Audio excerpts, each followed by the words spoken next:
नमस्कार प्यारे विद्यार्थियों। पढ़ने और पढ़ाने के हमारे YouTube platform career making classes पर आप सभी का स्वागत है। और मैं चंद्रभान सारण आज आपके सामने हमारा जो प्रेजेंट परफेक्ट कंटिन्यू और पास्ट परफेक्ट कंटिन्यू का एनालिसिस लेकर के प्रस्तुत हुआ हूँ।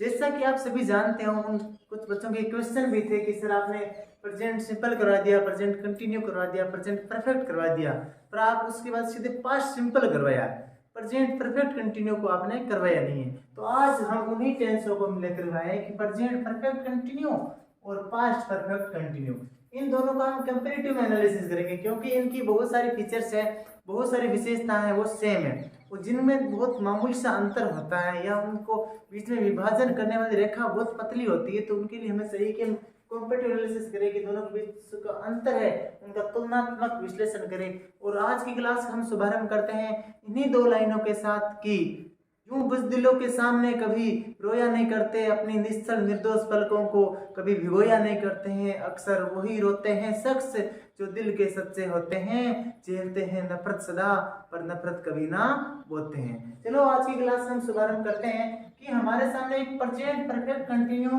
और पास्ट परफेक्ट कंटिन्यू है। दोनों में ज्यादा अंतर नहीं है, यहाँ बस प्रेजेंट, यहाँ पास्ट, और है दोनों परफेक्ट कंटिन्यू के ही भाग। तो हमारे जो सबसे हम पहले अध्ययन करते हैं कि helping verb, helping verb, helping verb. तो इस टेंस की हेल्पिंग वर्ब है तो इसी टेंस की हेल्पिंग वर्ब होगी हेल्पिंग वर्ब, हेल्पिंग वर्ब। तो आपको पता है कि प्रेजेंट शो करने के लिए हमारे पास हेल्पिंग वर्ब है is, are, am, do, does, has और हैव। तो जाहिर सी बात है, हम जो हमारा प्रेजेंट का जो परफेक्ट भाग है, परफेक्ट को शो करना चाहोगे तो आप हमेशा हैज या हैव, और आप कंटिन्यू को जाहिर करना चाह रहे हो, और कंटिन्यू बी से बनता है और बी की थर्ड फॉर्म होती है बीन, तो has, have plus been. Same ही बात इसमें पास्ट परफेक्ट, परफेक्ट के लिए पास्ट में जाओगे, हैव की सेकंड फॉर्म हो जाएगी हैड, और आपके जो कंटिन्यूस दर्शाने के लिए हेड प्लस बीन। ये तो इंटेंसो की है हेल्पिंग वर्ब। अब जो मेन वर्ब की ओर बढ़े हम, जो मेन वर्ब, मेन वर्ब, तो मेन वर्ब इसमें यही होती है कि जहां पर भी आपको कंटिन्यू नाम लिख जाए, जहां पर भी जिस भी टेंस में कंटिन्यू नाम हो, वहां पर हमेशा वर्ब की फर्स्ट फॉर्म के साथ आईएनजी आएगा। जहां पर भी कंटिन्यू नाम आए वहां पर हमेशा वर्ब की फर्स्ट फॉर्म के साथ आईएनजी ही आती है। और अब यहाँ देखें हम, तो पास्ट परफेक्ट कंटिन्यू, कंटिन्यू नाम है इसमें, तो यहाँ पर भी मेन वर्ब क्या होगी, वर्ब की फर्स्ट फॉर्म के साथ आईएनजी, वर्ब की फर्स्ट फॉर्म के साथ आईएनजी। तो ये तो लगभग सभी को पता ही होती है, पर मुख्य बात है हमें टेंस की पहचान करनी है, और टेंस की पहचान हम करते हैं कीवर्ड्स के साथ। किसके साथ? कीवर्ड्स के साथ। तो हमारे जो कीवर्ड है इस टेंस के जो हमारे कीवर्ड्स हैं, तो कीवर्ड्स वो हो गए जो पास्ट ये प्रेजेंट के एक्शन को शो करेंगे, जो प्रेजेंट के एक्शन को शो करेंगे। तो प्रेजेंट के एक्शन को शो करने के लिए, एक्शन को शो करने के लिए वर्ब मेन हेल्पिंग वर्ब होती है। तो किसी वाक्य में डू आए, डज आए, इज आए, आर आए, एम आए, हैज आए, हैव आए, या वर्ब की फर्स्ट फॉर्म आए, वर्ब की फर्स्ट फॉर्म के साथ एस या ईएस आए, इत्यादि सारी चीजें किस टेंस के लिए प्रयुक्त होती है? आपके प्रेजेंट परफेक्ट कंटिन्यू के लिए। रही बात इधर पास्ट परफेक्ट कंटिन्यू के लिए, इसकी तरफ भी कीवर्ड होंगे, कीवर्ड्स, कीवर्ड्स। तो इसमें क्या आ जाएगा आपका? डिड आ जाएगा, वर्ब की सेकंड फॉर्म हो, हेड हो, हेड हो, फिर आपका वाज हो, फिर वर हो। और इसमें देखो जरूरी नहीं हर जगह हेल्पिंग वर्ब भी आए, वो कीवर्ड्स भी आ सकते हैं जो आपके पास्ट के एक्शन को शो करते हैं। तो आप जो सॉरी, इसमें ये जरूरी नहीं है कि हमेशा इसमें ये कीवर्ड्स ही आए। इन कीवर्डों के साथ साथ हमारे जो आप जो प्रेजेंट सिंपल है, present simple present continue, present continue या प्रेजेंट परफेक्ट। इनको जाहिर करने में जो कीवर्ड है वो भी सेंटेंस में दिए हुए आ सकते हैं। सेम बात इसमें इतना आने के बाद आपको जो पास्ट सिंपल का कीवर्ड है जैसे वेन, एज इत्यादि पास्ट सिंपल का कीवर्ड, पास्ट कंटिन्यू के कीवर्ड, पास्ट कंटिन्यूस के कीवर्ड या पास्ट परफेक्ट के कीवर्ड, इतने सारे किसी सेंटेंस में आए तो वो हमेशा इन दोनों टेंसों में से होंगे। तो आपका क्वेश्चन बन सकता है कि सर इसमें तो do, does, is, are, am, has, have, मतलब ये तो बाकी टेंस में आ चुके हैं, क्या इनके साथ कुछ और भी आएगा तब हमें पता चलेगा। तो इनमें आपको ध्यान रखना है कि जो सबसे मुख्य बात है हमारा फॉर और सिंस। कौन सा? फॉर और सिंस। इस टेंस में आएगा और इस टेंस में भी आएगा, फॉर और सिंस, फॉर और सिंस। और देखिए किसी सेंटेंस में या सेंटेंस किसी भाग में ये दिए हुए हो has, have, do, does, is, are, am इत्यादि सारे दिए हुए और सेंटेंस के एक भाग में सिंस और फॉर हो तब ये टेंस होता है। तो आपके फॉर किसके लिए आता है? फॉर आता है आपका period of time, period of time, समय अवधि के लिए। किसके लिए? समय अवधि, समय की अवधि को शो करने के लिए। जैसे मैं क्यों 2 घंटे, 4 दिन, 1 सप्ताह, 2 सप्ताह, 1 वर्ष, ये सारी समय अवधि के अंतर्गत आते हैं, पीरियड ऑफ टाइम। इसमें भी सेम चीज होगी, पीरियड ऑफ टाइम या सिंस आए, सिंस का प्रयोग होता है आपका पॉइंट ऑफ टाइम, किसी समय बिंदु से, समय बिंदु। देखो इसमें है समय अवधि, इसमें है समय बिंदु। तो ये तो रही इसकी डेफिनेशन की बात। तो फॉर के लिए आप किसका प्रयोग करते हैं? मतलब समय अवधि के लिए तो मैं कह सकता हूं 2 डेज, 2 डेज, ए वीक,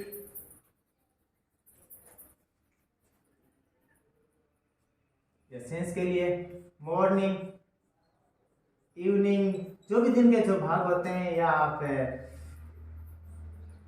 1947, 2001, मतलब या बचपन से या कोई आपको समय का जो पॉइंट आउट करे ना, समय को बिंदु से जो हमें जाहिर कराए, वह हमेशा सेंस का प्रयोग, जो अवधि से बताए वह हमेशा फॉर का प्रयोग होता है। तो इसकी जो आपको helping verb, main verb, keywords और हमने जो इसकी मुख्य फीचर्स हैं सेंस और फॉर का में पढ़ लिया। सबसे मुख्य इसकी जो चीज है वो है हमारा नेचर ऑफ द सेंटेंस। कौन सा? नेचर ऑफ द सेंटेंस, वाक्य की प्रकृति। इसमें वाक्य की प्रकृति कैसी होगी? इसमें भी ऐसा ही होगा, nature of the sentence, nature of the sentence, of the sentence. तो इसकी जो नेचर ऑफ द सेंटेंस है उसमें क्या है? एन एक्शन विच मीन जो, which has been going on continuously, continuously with the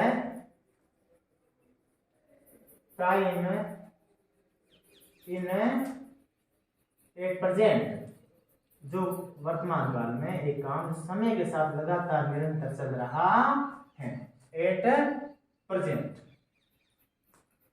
बात इसकी करें तो नेचर ऑफ द सेंटेंस में an action which had been going, which had been going on continuously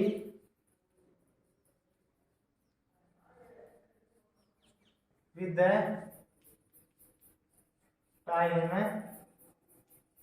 in past। अब देखिए इसमें क्या है कि नेचुरल सेंटेंस में कि an action which has been going on continuously at present, एक ऐसा काम जो वर्तमान काल में समय के साथ निरंतर चल रहा है। तो इसमें एक ऐसा काम जो भूतकाल में समय के साथ निरंतर चल रहा था, भूतकाल में समय के साथ निरंतर चल रहा था। तो इसमें आपको क्या देना है, present perfect continue, past perfect continue, helping verb has have been, helping verb इसमें हैड बीन आता है, और keywords do does is are, मतलब ये प्रेजेंट सिंपल कंटिन्यू परफेक्ट सारी हेल्पिंग वर्ब है और मेन वर्ब है। तो इसमें भी सेम चीज है। अब मुख्य सबसे एलिमेंट है सिंस और फॉर। सिंस और फॉर दिया होगा ना, तभी आप हैज हैव बीन या हैड बीन का प्रयोग करोगे। और नेचर ऑफ द सेंटेंस आपको पता है कि in action which had been going on continuously at the specific time of the present, या जो कार्य वर्तमान काल में निरंतर समय के साथ चल रहा है। इसमें जो कार्य भूतकाल में समय के साथ निरंतर चल रहा था, ऐसे कार्य इसमें आते हैं। जिसमें एक बात कहूं कि मैं 2014 में 7 सालों से पढ़ रहा था। मैं 2014 में 7 सालों से पढ़ रहा था। अभी क्या है 2014 क्या है, पास्ट का समय। और पास्ट के किसी समय पर कोई कार्य 7 साल से हो रहा था, तो मतलब 7 साल चल रहा था 2014 पास्ट में, और कंटिन्यू चल रहा था कोई काम, तो ये में से किस में जाएगा, पास्ट परफेक्ट कंटिन्यू में। अभी मैं कहूं कि मैं पिछले 4 सालों से आपको पढ़ा रहा हूं, तो अभी वर्तमान काल में आपको पढ़ा रहा हूं, और ये पढ़ाने काम अभी तो चल ही रहा है, पर पीछे 4 सालों से लगातार चला आ रहा है, तो ये हमेशा प्रेजेंट परफेक्ट कंटिन्यू में ही आएगा। हाँ, मैंने प्रेजेंट परफेक्ट कंटिन्यू और पास्ट परफेक्ट कंटिन्यू जो बेसिक एलिमेंट है, helping verb, main verb, keyword और नेचर ऑफ द सेंटेंस, और इससे अलग जो हमारा जो सेंस और फॉर प्लस जो टाइम है, इनका यूज कहाँ होता है, इनके बारे में अध्ययन कर लिया था कि सेंस कहाँ होता है और फॉर कहाँ होता है। एग्जाम में आपसे सेंस और फॉर बनने के लिए नहीं पूछा जाएगा, और सेंस और फॉर अलग से टॉपिक है, वो हमारे है प्रीपोजिशन में। तो अभी हम बस जो हमारे हेल्पिंग और मेन वर्ब वही बनना सीख रहे हैं, correct form of the verb तो हम सीख रहे हैं, तो वो अभी बनना सीखते हैं कि अब आपको अब खाली स्थान दिए हो गए, उसमें आपको हेल्पिंग वर्ब और मेन वर्ब भी पढ़नी है। तो हम आज 5 वाक्यों की प्रैक्टिस करते हैं। जैसे हम एक वाक्य लिखता हूं फर्स्ट में, I am a student,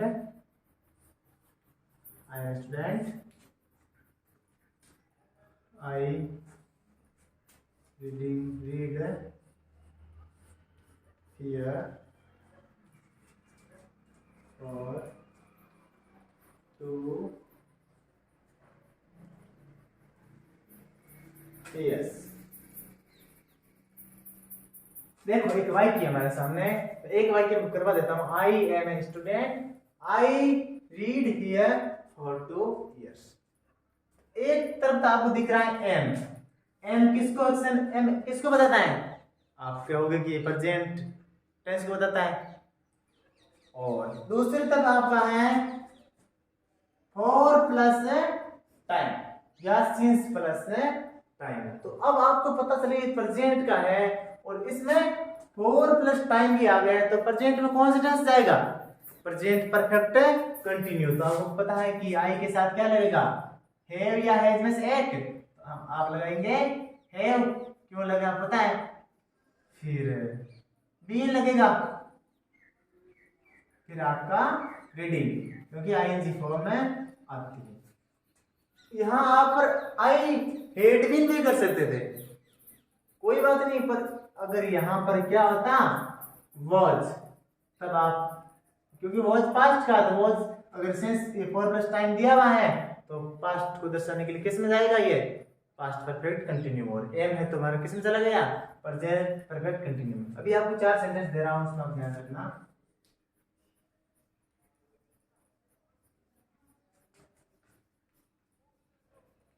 He was playing here,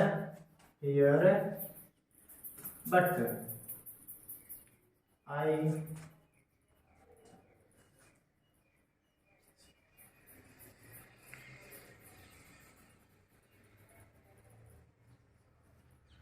them since morning। अगला sentence, Yes. He came. They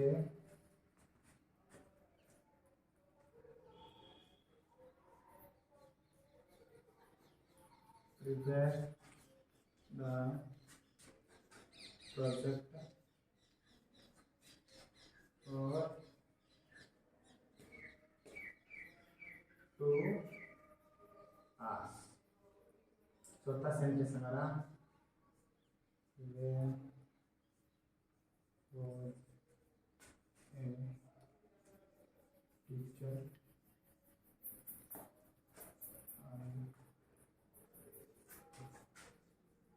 teach students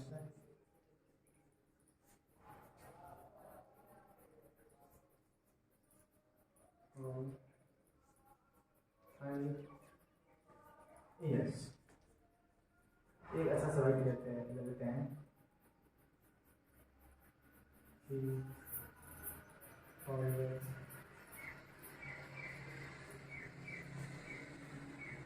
comes here but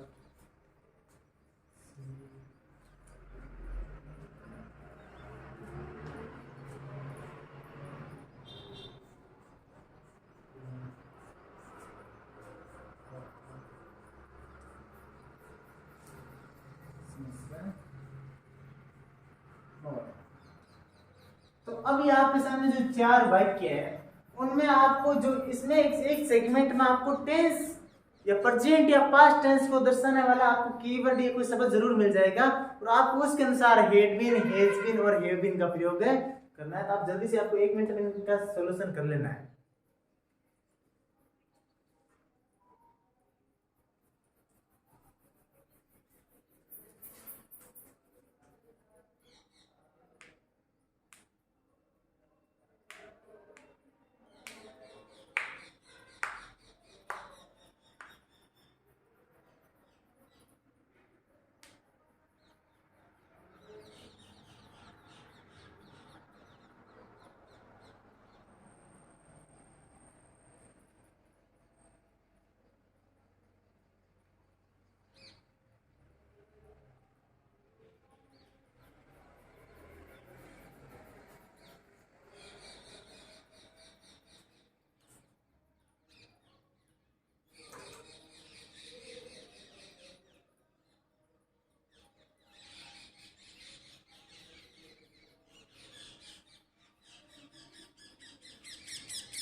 हाँ, तो आप सभी ने इन क्वेश्चन को हल ढूंढने के प्रयास किए होंगे। तो आपको ये पहला तुमने करवा दिया था और हमारा दूसरा वाक्य है कि ही वॉज मिल गया हमें। एक तरफ तो आपका वाक्य वॉज है, दूसरे में सिंस प्लस टाइम है। तो बिना सोचे बिना देखे आपको सीधे क्या कर देना है, ज्यादा कुछ सोचे हैड बीन और जो मुख्य क्रिया के साथ आईएनजी तो हैड बीन टीचिंग। एक अगला बात एज ही केम, एक तो एज पास्ट सिंपल का, एक सेकंड फॉर्म में आ गया। यहाँ तो दो आ गए कि हमारे पास मतलब कि किसी के पास एक भी नहीं होता है और हमारे पास दो। तो they prepare the project for 2 hours। 4 के बाद में आपका टाइम, और टाइम भी कौन सा, पीरियड ऑफ टाइम। तो जाहिर सी बात है आप इसमें हेड बीन करोगे क्योंकि पास्ट का है एज, हेड और प्रिपेयरिंग, हेड बीन प्रिपेयरिंग, तो बीन भी साथ में आएगा, बीन प्रिपेयरिंग। हमारा अगला सेंटेंस है when I was a teacher, जब मैं शिक्षक था। आई स्टूडेंट्स फॉर 5 years। व्हेन से पता चल रहा है पास्ट को बता रहा है, वाज से पता चल रहा है पास्ट है, और सिंस फॉर प्लस टाइम आ गया है तो ये पास्ट में कौन सा जाएगा, पास्ट परफेक्ट कंटिन्यू। तो आई हैड बीन टीचिंग। अगला है ही ऑलवेज। ऑलवेज किस टेंस में है? प्रेजेंट सिंपल में। चलो कोई बात नहीं, और भी हमें मिलेगा। कम्स, एससीएस फॉर्म आ गई है, और अब की फर्स्ट बेसिस पे आ गया, ऑलवेज कीवर्ड भी आ गया, तो ही ऑलवेज कम्स है, बट सी इसके साथ क्या आ गया? खो सिंस प्लस टाइम, तो सी हैज बीन या हैव बीन, तो सी हैज बीन प्लेन।